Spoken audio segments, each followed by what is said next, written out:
Can we talk about the James Webb Space Telescope? I want to talk about the James Webb Space Telescope real quick. That's fine by me. Cool. I think it is the best thing ever. Isn't that exactly what you say in this article that we've got up? Not this one, I wrote another one. Oh, okay. When it launched, I wrote an article calling it the best thing ever. I quite literally, exactly mean that.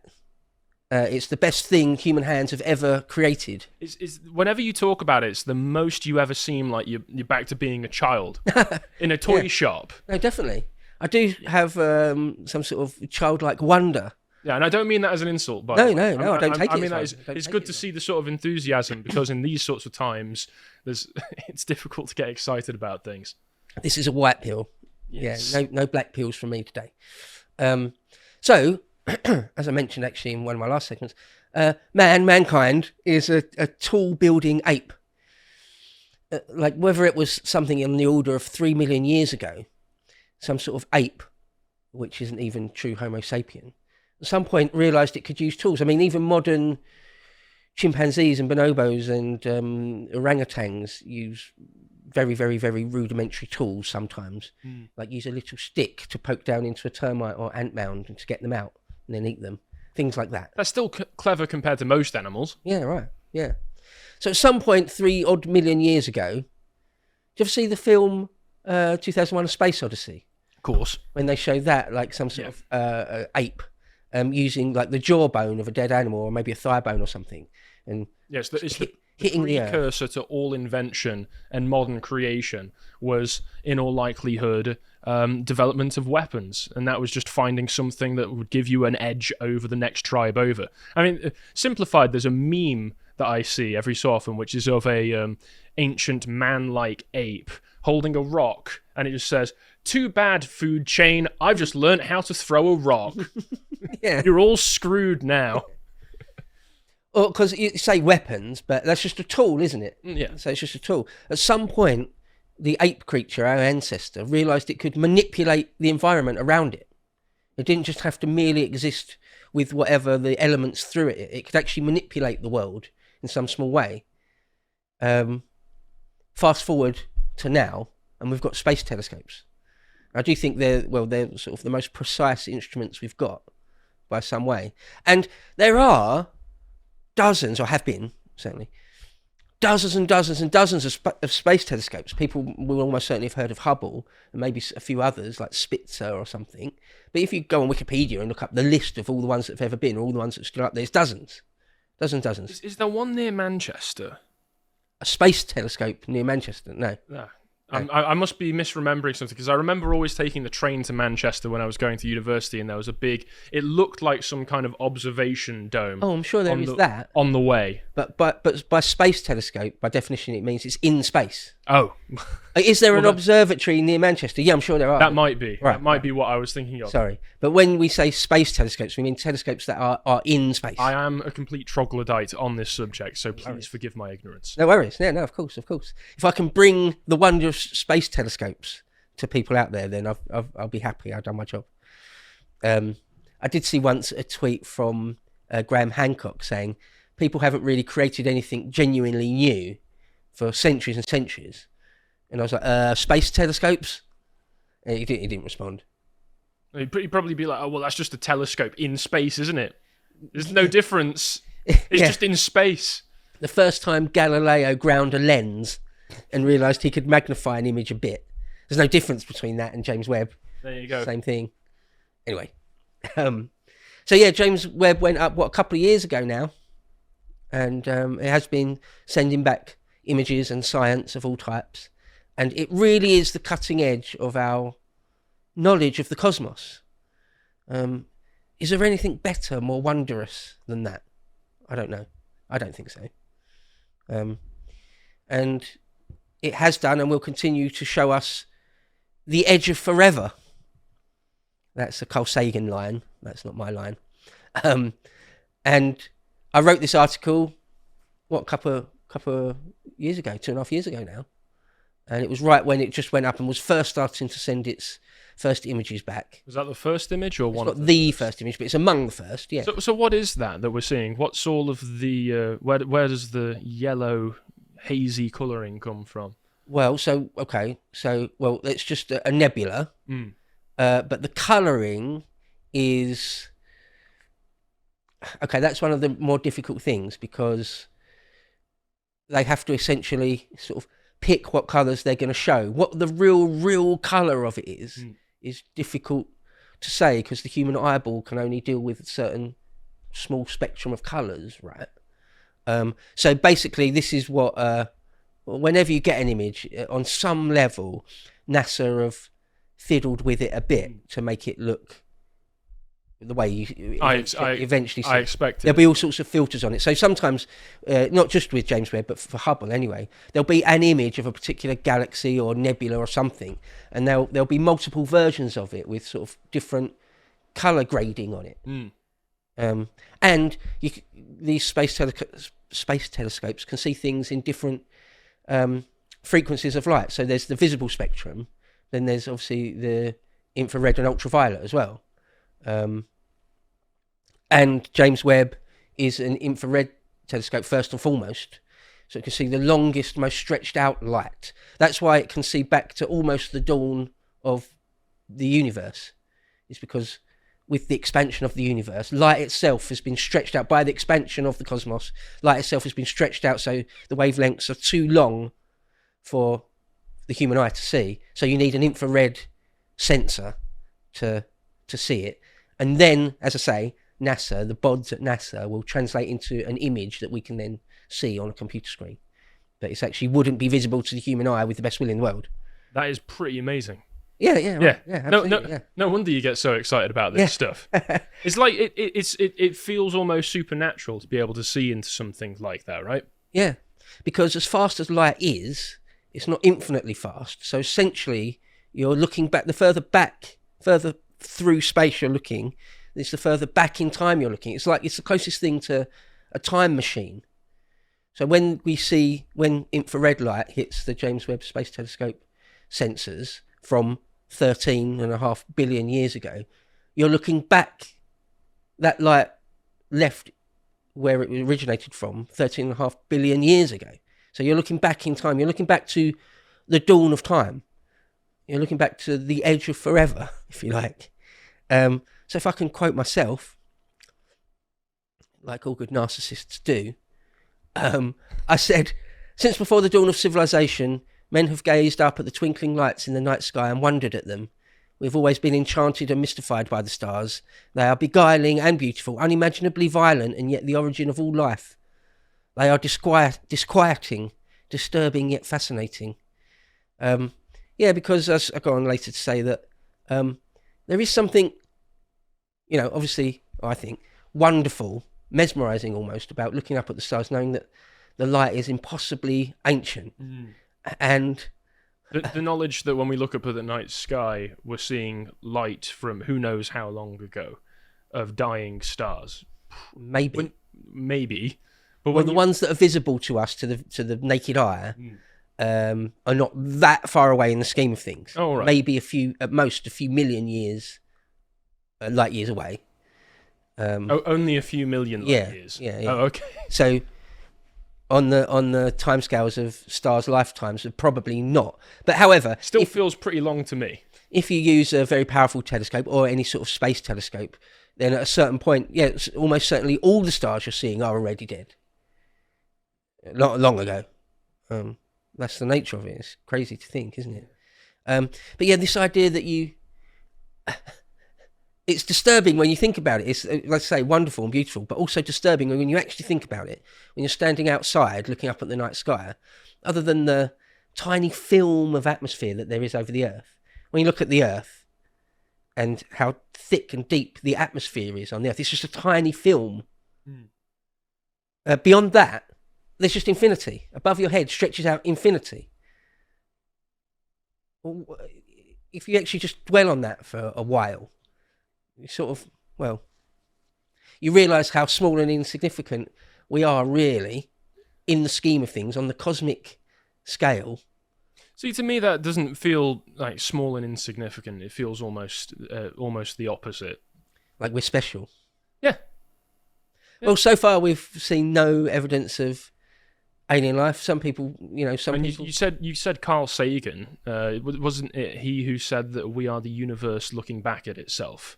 Yeah, we are. That's a more uplifting way of looking at it. We are star stuff. Every atom in our bodies is made up of exploded stars. Our sun is a third, maybe fourth generation star, and all the matter that went into creating our solar system, and therefore us and everything, comes from supernova or something along those lines. So we are star stuff. We are a way for the universe to know itself. In fact, I've got a quote here from the late great Carl Sagan. He said, "The cosmos is full beyond measure of elegant truths, of exquisite interrelationships, of the awesome machinery of nature. The surface of the earth is the shore of the cosmic ocean. On this shore we have learnt most of what we know. Recently we've waded a little way out, maybe ankle deep, and the water seems inviting. Some part of our being knows that this is where we came from, i.e. space. We long to return, and we can, because the cosmos is within us. We are made of star stuff. We are a way of the cosmos to know itself." Yeah, and that sounds a bit 1970s hippy-dippy, but it's also perfectly true, isn't it? The great... And if you're of a more religious mind, you could say that we're looking up at God's creation. Oh, well, there's no need to go there. I know that you wouldn't say anything like that. Yeah, there's no need to infer a creator, in my opinion. I would say the opposite, personally. Fair dinkum. The Richard Feynman talked about the inconceivable nature of nature. Feynman talked about how when we look up at distant galaxies and star clusters and things, they seem as perfect as a snowflake, as organic as a dandelion seed. And I think so.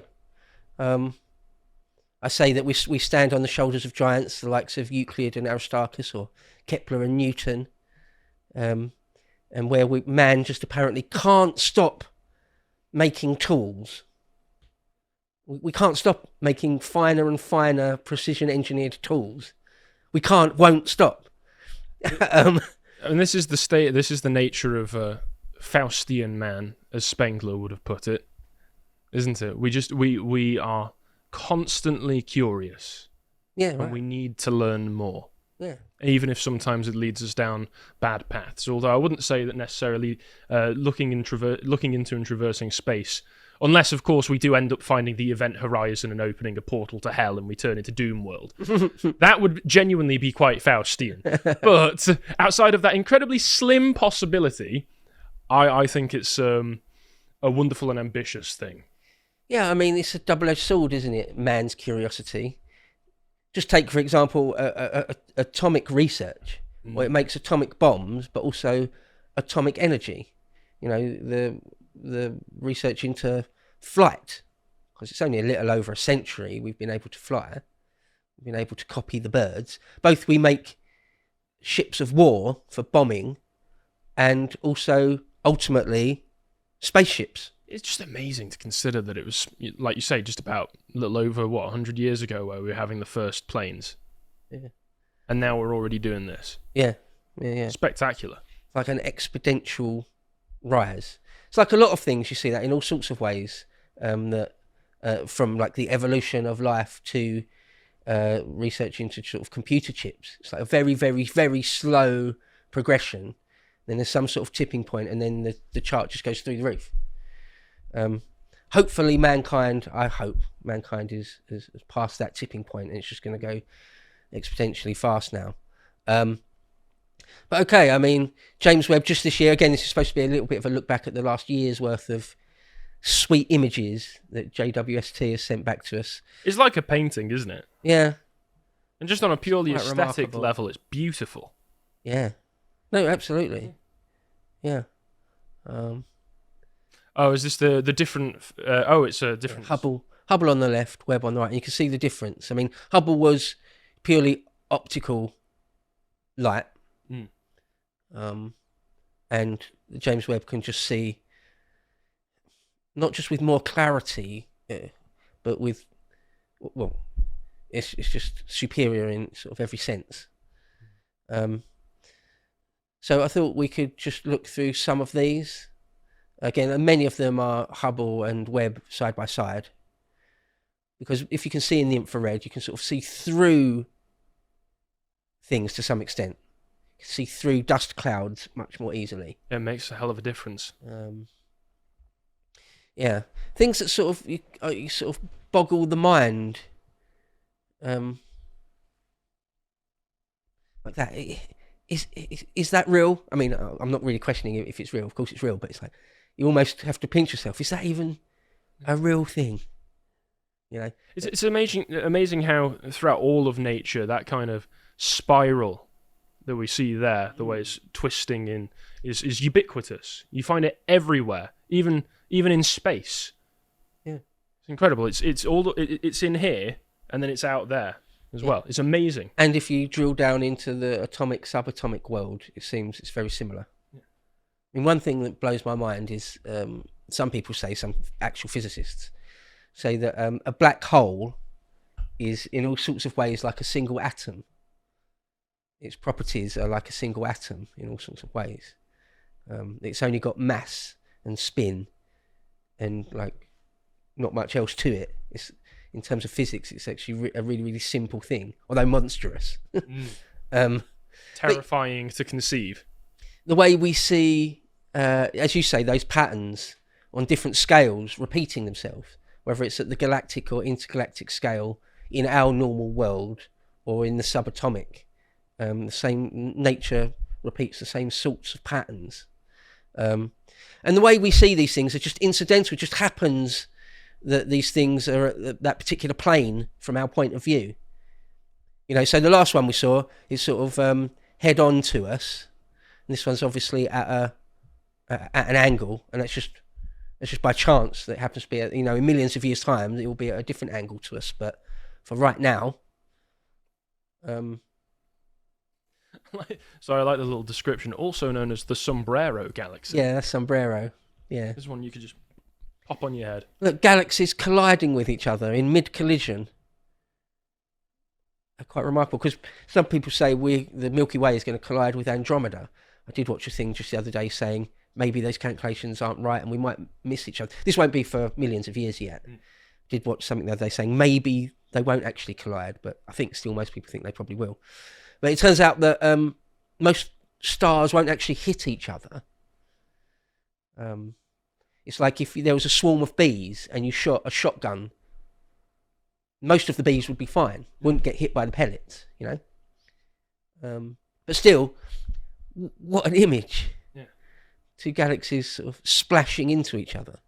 Whether the supermassive black holes at their core will eventually collide, will rotate around each other and eventually collide and form an even more massive supermassive black hole. So look, here's Hubble's attempt to view the Sombrero, and it's sort of washed out by light in all sorts of ways. I actually think the Hubble image in this instance is sort of more photogenic. It's not really the right word, but certainly Webb can see more detail. There's no doubt about that. There's no doubt whatsoever on that score.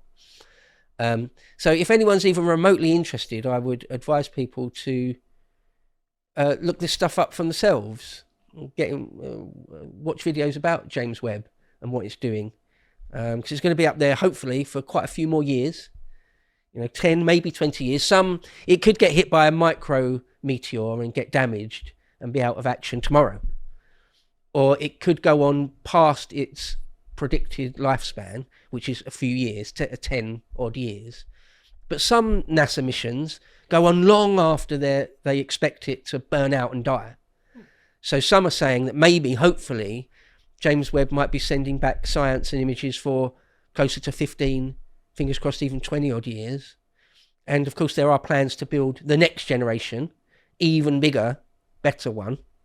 And just one last thing to say, it doesn't just send back images of like wonderful galaxy structures, but it also it does look at like things in our solar system, like really good images of Jupiter or something. I'm sorry, some of these images This one right here in Yeah. this one right here in particular, and some of these. You mentioned 2001: A Space Odyssey. This is like straight out of the psychedelic sequence at the end of that, right? This is when Dave, I think the main character, is traveling through who knows what to get to the monolith. That's amazing. You're hurting me, Dave. I can feel it. Oh, yeah, look at that. That one actually happens to be, it says it's an artist's impression. Okay. So Oh, that yeah, one artist's happens concept. to be not sort of entirely real, if you like. Oh. But still. Yes, keep scrolling down for a bit. Yeah, you can see some of those are sort of stretched out images. It's stretched out. Well, that's to do with gravitational lensing. Between us and those stars or galaxies is something extremely massive, like a black hole or something, and so the light has bent around that. Yeah, you can see how it's warping in the larger image here, yeah. And of course it's warped, but what it does mean is that we can see light from even further away than we would otherwise have been able to. So that light is sort of truly impossibly old, billions and billions of years old. Those stars are probably all dead now, stretching back to close to the dawn of the universe. I just think it's absolutely remarkable. I don't know how people aren't interested in that sort of thing. I don't get it. But then I'm sort of quite an inquisitive person. I'm interested in all sorts of history, even sort of crop rotation in the 13th century will interest me. So it takes something extremely dull and boring before I switch off out of boredom. So something like this, looking back to the dawn of time, looking back to the edge of forever, of course I'm fascinated by it, just endlessly fascinated by it. And I do hope that it's fired the imagination of at least one person out there that goes away and looks it up for themselves and is amazed. Yeah, I'll have to look a bit more into this because these pictures are awesome. Ooh, look at that. See, that looks like an eyeball. Yeah, there is. With an iris right in the middle. Yeah. There are a few stars and star clusters where they've given them names, and they're things like the Eye of Sauron or whatever. Not that, but things like that. That would be quite ominous.